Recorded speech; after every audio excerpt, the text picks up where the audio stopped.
Hello. Welcome to my channel, Booktube. Shahnameh, the Epic of Kings. By Hakim Abol Qasem Ferdowsi Tousi.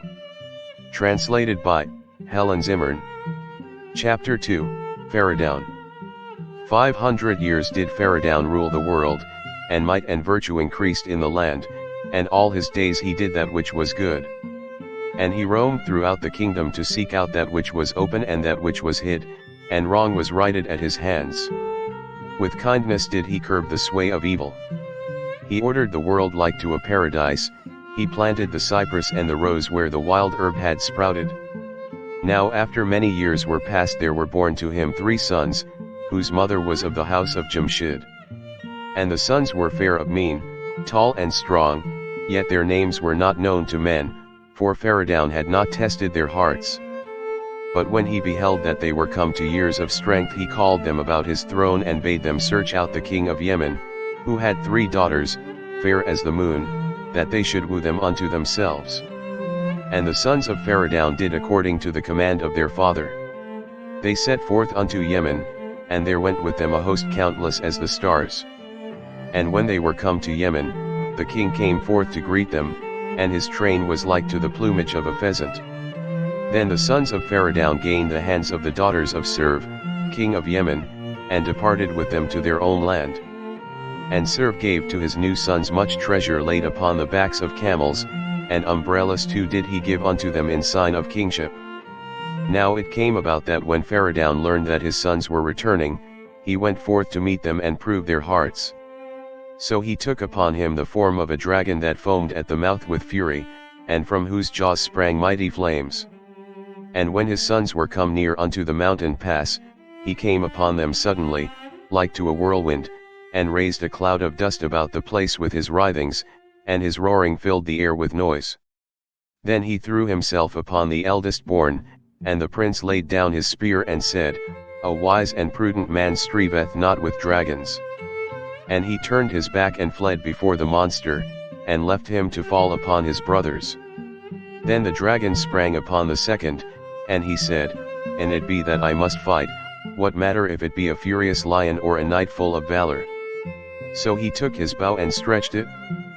But the youngest came towards him, and seeing the dragon, said, Thou reptile, flee from our presence, and strut not in the path of lions.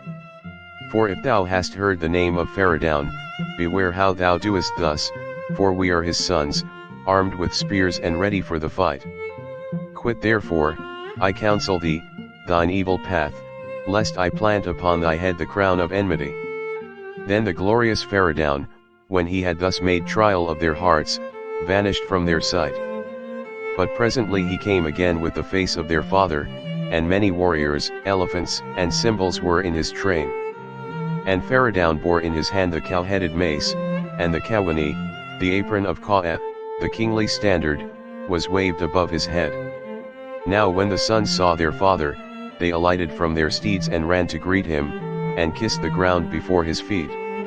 And the cymbals were clashed, and the trumpets brayed, and sounds of rejoicing were heard around. Then Feridoun raised his sons and kissed their foreheads, and gave unto them honor according to their due. And when they were come to the royal house he prayed to God that he would bless his offspring, and calling them about him, he seated them upon thrones of splendor.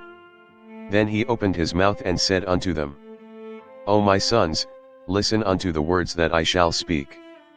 The raging dragon whose breath was danger was but your father, who sought to test your hearts, and having learned them gave way with joy. But now will I give to you names such as are fitting unto men. The firstborn shall be called Salim, may thy desires be accomplished in the world, for thou soughtest to save thyself from the clutches of the dragon, nor didst thou hesitate in the hour of flight. A man who fleed neither before an elephant nor a lion, call him rather foolhardy than brave. And the second, who from the beginning showed his courage, which was ardent as a flame, I will call him Tur, the courageous, whom even a mad elephant cannot daunt. But the youngest is a man prudent and brave, who knoweth both how to haste and how to tarry, he chose the midway between the flame and the ground, as it beseemeth a man of counsel, and he hath proven himself brave, prudent, and bold. Iraj shall he be called, that the gate of power may be his goal, for first did he show gentleness, but his bravery sprang forth at the hour of danger. When Feridoun had thus opened his lips he called for the book wherein are written the stars, and he searched for the planets of his sons. And he found that Jupiter reigned in the sign of the archer in the house of Salim, and the sun in the lion in that of Tur, but in the house of Iraj there reigned the moon in the scorpion.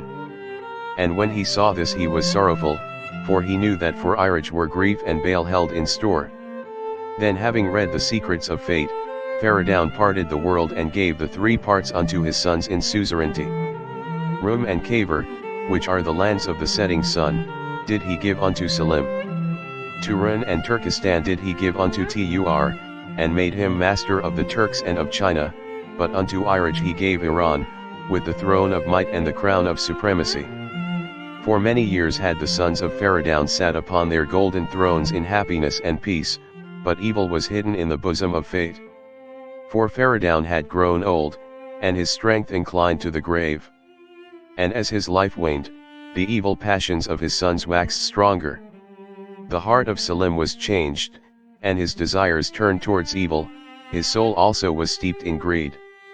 And he pondered in his spirit the parting of the lands, and he revolted thereat in his thoughts, because that the youngest bore the crown of supremacy. Then he bade a messenger mount him upon a dromedary swift of foot, and bear this saying unto Tur: O King of Turan, thy brother greeteth thee, and may thy days be long in the land. Tell unto me, I pray thee, for thou hast might and wisdom, should we remain thus ever satisfied, for surely unto us, not unto Iraj, pertaineth the throne of Iran, but now is our brother set above our heads, and should we not strive against the injustice of our father? Now, when Tur had listened to these words, his head was filled with wind, and he spake unto the messenger and said, Say unto your master, O my brother, full of courage, since our father deceived us when we were young and void of guile, with his own hands hath he planted a tree whence must issue fruit of blood and leaves that are poison. Let us therefore meet and take counsel together how we may rid us of our evil fate. When Salim heard this he set forth from Rum, and Tur also quitted China, and they met to counsel together how they should act.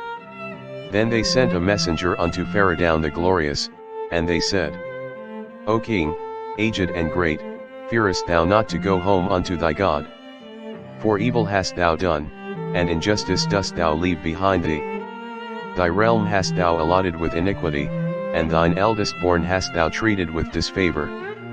But we thy sons entreat thee that ere it be too late thou listen to our voice. Command thou Iraj to step down from the throne of Iran, and hide him in some corner of the earth, that he be weak and forgotten like ourselves. Yet if thou doest not our bidding, we will bring forth riders from Turkestan and Kaver filled with vengeance, and will utterly destroy Iraj and the land of Iran.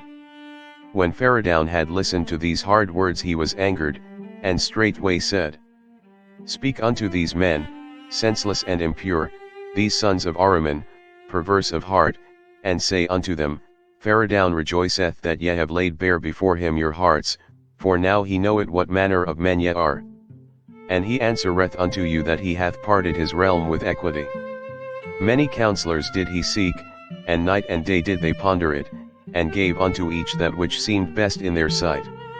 And he now speaketh unto you a word that he doth bid you treasure in your hearts, as ye sow, so also shall ye reap, for there is for us another, an eternal home.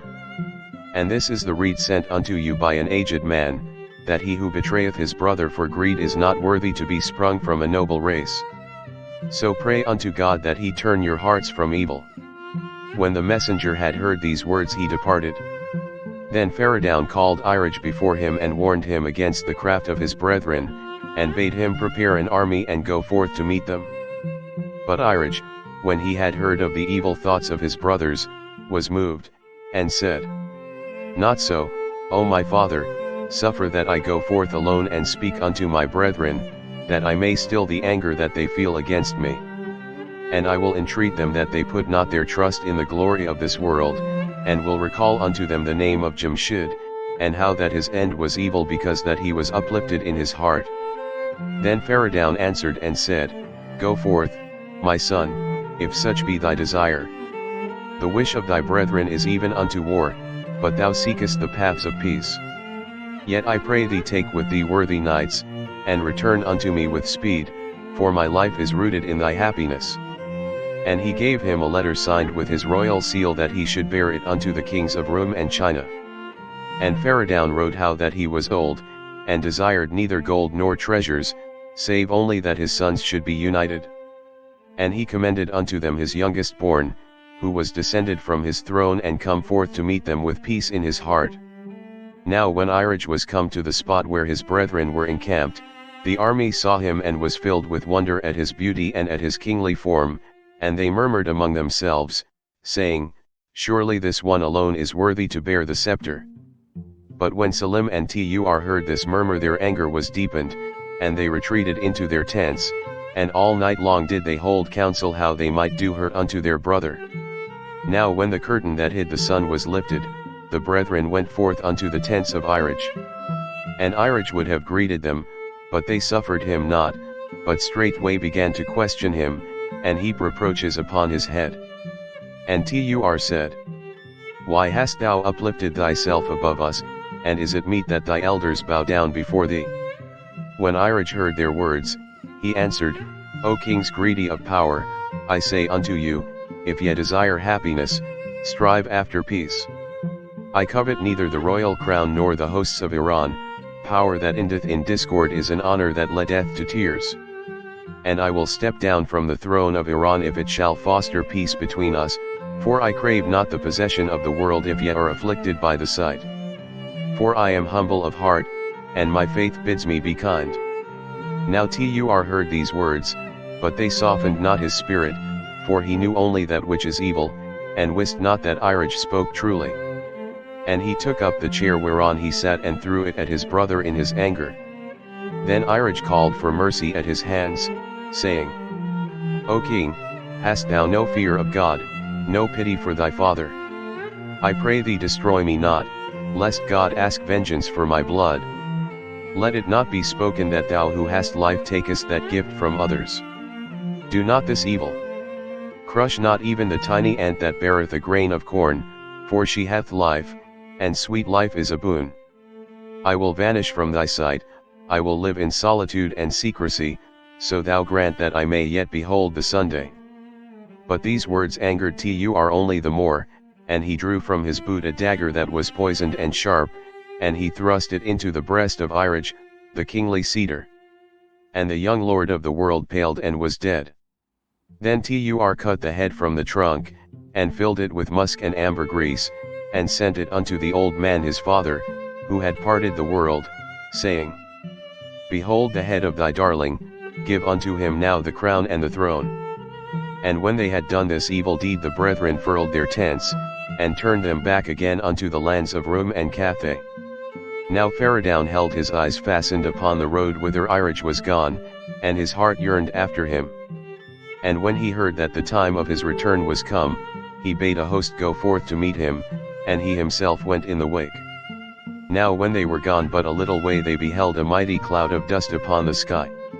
And the cloud neared, and there came thence a dromedary whereon was seated a knight clad in the garb of woe. And he bare in his arms a casket of gold, and in the casket were rich stuffs of silk, and in the stuffs was wrapped the head of Irij.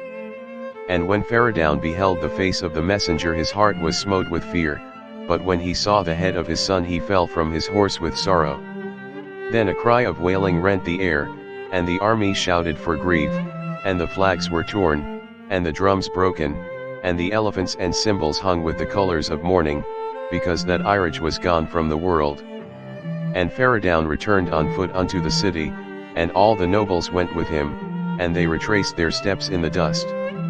Now when they were come to the garden of Irij, Feridoun faltered in his sorrow, and he pressed the head of the young king, his son, unto his breast.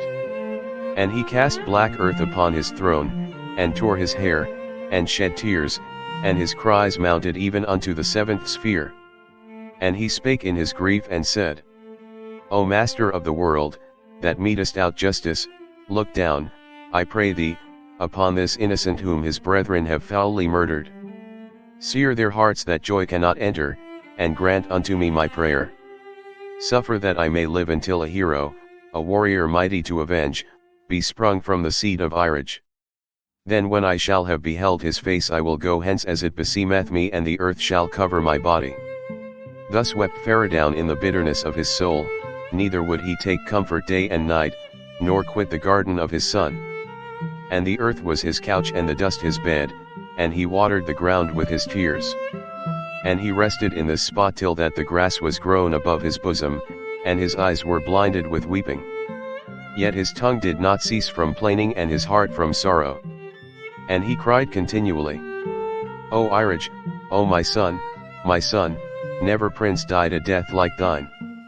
Thy head was severed by Ahriman, thy body torn by lions. Thus mourned Feridoun, and the voice of lamentation was abroad. Then it came about that after many years had passed Feridoun bethought him of the daughter of Irage, and how that men said she was fair. And he sought for her in the house of the women, and when he learned that she was fair indeed, he desired that a husband be found for her, and he wedded her unto Peshen, who was a hero of the race of Jamshid. And there was born unto them a son fair and strong, worthy the throne. And when he was yet but a tender babe they brought him to Feridoun and cried, O Lord of earth, let thy soul rejoice, behold this Irage. Then the lips of Feridoun were wreathed with smiles, and he took up the infant in his arms and cried unto God, saying, O God, grant that my sight be restored unto me, that I may behold the face of this babe. And as he prayed his eyes were opened, and his sight rested upon his son. Then Feridoun gave thanks unto God. And he called down blessings upon the child, and prayed that the day might be blessed also, and the heart of his enemies be torn with anguish. And he named him Menukir, saying, A branch worthy of a noble stock hath borne fruit. And the child was reared in the house of Feridoun, and he suffered not that ill came near unto him, and though the years passed above his head the stars brought him no evil. And when he was of a ripe age Feridoun gave to Menukir a throne of gold, and a mace, and a crown of jewels, and the key to all his treasures. Then he commanded his nobles that they should do him reverence and salute him king. And there were gathered about the throne Karun, the son of Qa'eh, and Serv, king of Yemen, and Gershasp the victorious, and many other mighty princes more than tongue can name. But the young Shah outshone them in strength and beauty, and joy was once more in the land. But tidings of the splendor that surrounded Feridoun pierced even unto the lands of Rum and China, and the kings thereof were troubled and downcast in their hearts. Then they conferred how they should regain the favor of the Shah, for they feared Menukir when he should become unto years of might. So they sent a messenger unto Feridoun bearing rich gifts, and bade him speak unto their father and say, O Shah, live forever. I bear a message from the humblest of thy slaves, who are bowed unto the earth with contrition, wherefore they have not ventured into thy presence. And they pray that thou pardon their evil deed, for their hearts are good, and they did it not of themselves, but because it was written that they should do this wrong, and that which is written in the stars surely it is accomplished. And therefore, O king, their eyes are filled with tears, and they pray thee incline unto them thine ear. And as a sign of thy grace send unto them Menukir thy son, for their hearts yearn to look upon his face and do him homage. Now when Feridoun had listened to the words of his sons, he knitted his brows in anger, for he knew that they sought only to beguile him. And he said unto the messenger, Go, say unto your masters that their false-hearted words shall avail them nothing. And ask them if they be not shamed to utter white words with tongues of blackness. I have heard their message, hear now the answer that I send. Ye say unto me that ye desire the love of Menukir, and I ask of you, what did ye for Irage? And now that ye are delivered of him ye seek the blood of his son. Verily I say unto you, never shall ye look upon his face save when he leadeth a mighty army. Then shall be watered with blood the leaves and fruits of the tree sprung from the vengeance that is due. For unto this day hath vengeance slumbered, since it became me not to stretch forth mine hand in battle upon my sons, but now is there sprung a branch from the tree which the enemy uprooted, and he shall come as a raging lion, girt with the vengeance of his sire. And I say unto you, take back the treasures ye have sent me, for think ye that for colored toys I will abandon my vengeance, and efface for baubles the blood that ye have spilled, or sell for gold the head of mine offspring. And say yet again that while the father of Iraj lives he will not abandon his intent. And now that thou hast listened unto my message, lay it up in thy heart and make haste from hence. When the messenger had heard these words he departed with speed. And when he was come unto Salim and Tur he told them thereof, and how he had seen Menukir sitting upon a throne of gold, and how for strength he was like unto Tahumurs, who had bound the Deves. And he told how heroes bearing names that filled the world with wonder stood round about him, Qa'a the smith, and Karun his son, and Serv, the king of Yemen, and next in might unto the Shah was Sam, the son of Nuriman, the unvanquished in fight, and Gurshasp the victorious, his treasurer. Then he spake of the treasures that filled the house of Feridoun, and of the army great in number, so that the men of Rum and China could not stand against them. And he told how their hearts were filled with hatred of the kings because of Iraj. The kings, when they heard this and the message of their father, trembled for fear. And Tur said unto Salim, henceforth we must forego pleasure, for it behoveth us to hasten, and not tarry till the teeth of this young lion be sharpened, and he be waxed tall and strong. Then they made ready their armies, and the number of their men was past the counting. Helmet was joined to helmet, and spear to spear, and jewels, baggage, and elephants without number went with them, and you would have said it was a host that none could understand. And they marched from Turan into Iran, and the two kings rode before them, their hearts filled with hate. But the star of these evil ones was sinking. For Feridoun, when he learned that an army had crossed the Jaihan, called unto him Menukir his son, and bade him place himself at the head of the warriors. And the host of the Shah was mighty to behold, great and strong, and it covered the land like unto a cloud of locusts. And they marched from Temisk unto the desert, and Menukir commanded them with might. And on his right rode Karun the Avenger, and on his left Sam, the son of Nuriman, and above their heads waved the flag of Qa'a, and their armor glistened in the sun. Like as a lion breaketh forth from the jungle to seize upon his prey, so did this army rush forth to avenge the death of Iraj.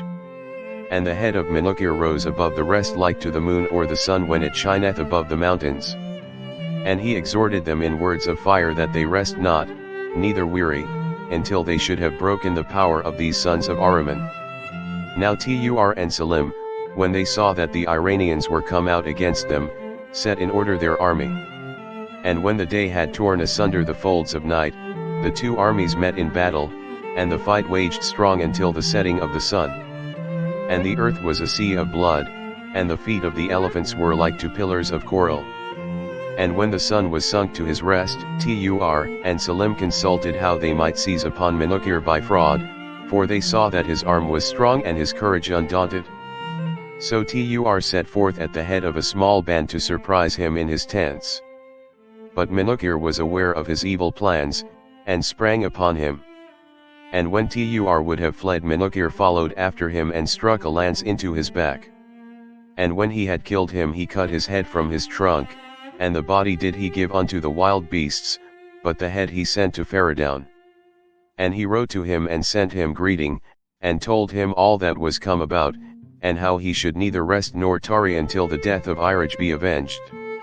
Now Salim, when he learned the fate of his brother, was sore afraid, and cast about him for an ally. And there came unto him Kakai, of the seed of Zohak. But Menukir wrestled with him for a morning's space and overcame him also, though the Dev was strong and powerful in fight. Then Salim was cast down yet more, and he sought to hide him by the sea shore. But Menukir cut off his path and overtook him, and with his own hand he slew him, and cut his head from his trunk. And he raised the head upon his lance. And when the army of Salim saw this they fled into the hills, and vanished like cattle whom the snow hath driven from their pasture. Then they took counsel and chose out a man from among their midst, one that was prudent and gentle of speech. And they bade him go before the Shah and say, Have mercy upon us, O Shah, for neither hate nor vengeance drove us forth against thee, but only this, that we obeyed the wills of our lords. But we ourselves are peaceful men, tillers of the earth and keepers of cattle, and we pray thee that thou let us return in safety whence we are come. And we acknowledge thee our Shah, and we pray thee make thy servants acquainted with thy desires. When Menukir had heard these words he spake and said, My desire is not after these men, neither is my longing after blood but mercy. Let every man lay down his arms and go his ways, and let peace be in the land, and joy wait upon your feet. When the men heard this they praised the Shah, and called down blessings upon his head. And they came before him, every man bearing his armor and the weapons of battle. And they laid them at his feet, and of weapons there was reared a mighty mountain, and the blue steel glistened in the sun. Then Menukir dismissed them graciously. And when the army was dispersed he sent a messenger unto Feridoun bearing the head of Selim and a writing. And when he had ordered all things he set out at the head of his warriors unto the city of Feridoun. And his grandsire came forth to meet him, and there came with him many elephants swathed in gold, and warriors arrayed in rich attire, and a large multitude clad in garments of bright hue. And flags waved above them, and trumpets brayed, and cymbals clashed, and sounds of rejoicing filled the air. But when Menukir saw that his grandsire came towards him, he got from his horse and ran to meet him, and fell at his feet and craved his blessing. And Feridoun blessed Menukir and raised him from the dust. And he bade him sit again upon his horse and took his hand, and they entered the city in triumph. And when they were come to the king's house, Feridoun seated Menukir upon a throne of gold. Then he called unto him Sam, the son of Neriman, and said, I pray thee bring up this youth and nourish him for the kingdom, and aid him with thy might and mind.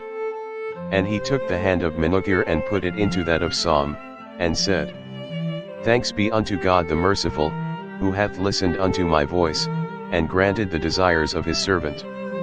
For now shall I go hence, and the world will I cumber no more. Then when he had given gifts unto his servants he withdrew into solitude, and gazed without cease upon the heads of his sons, neither refrained he from bewailing their evil fate, and the sorrow they had brought upon him.